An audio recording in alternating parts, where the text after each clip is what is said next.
சர்வதேச யோகா தினம் ஒவ்வொரு வருடமும் கூட ஜூன் மாதம் 21ஆம் தேதி அன்றைக்கு நாம் கொண்டாடி கொண்டிருக்கின்றோம்.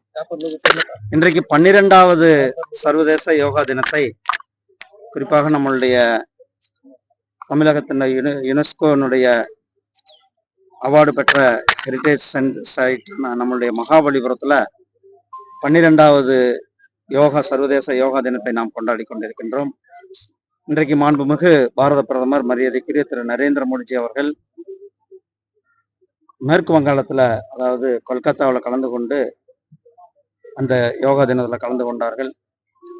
இன்றைக்கு ஹெல்த்தி ஏஜிங் என்று சொல்லக்கூடிய அந்த கான்செப்ட்ல இந்த வருடத்திற்கான யோகா தினத்தை கொண்டாடி கொண்டிருக்கிறோம். கிட்டத்தட்ட நம்மளுடைய 2014 நம்மளுடைய மாண்புமிகு பிரதமர் திரு நரேந்திர மோடிஜி அவர்கள் ஐநா சபையில நம்மளுடைய நாட்டில் தோன்றிய இந்த கலை உலகம் முழுவதும் கொண்டுட்டு போகணும்ட்டு இந்த தீர்மானம் வச்சதுல கிட்டத்தட்ட 177 நாடுகள் இந்த தீர்மானத்தை ஆதரித்து உலக யோகா தினமாக அறிவிக்கப்பட்டு, அது தொடர்ந்து ஒவ்வொரு வருடமும் கூட நாம் தொடர்ந்து இந்த யோகா தினத்தை கொண்டாடி கொண்டிருக்கோம். இன்று கிட்டத்தட்ட 130 நாடுகள்ல இருந்து கிட்டத்தட்ட 30 லட்சத்துக்கு மேற்பட்ட யோகா பயிற்சியாளர்கள் இன்றைக்கு யோகாவை செய்து கொண்டிருக்கிறார்கள்.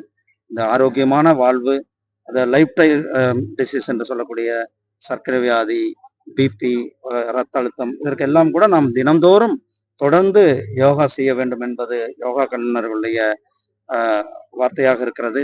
நாம் தொடர்ந்து நம்முடைய வாழ்வுல நாம் அனைவரும் யோகாவை ஒரு டெய்லி வாழ்க்கையில ஒரு அங்கமாக நாம் யோகாவை பின்பற்றப்பட வேண்டும் என்பது என்னுடைய கோரிக்கை. நன்றி, வணக்கம்.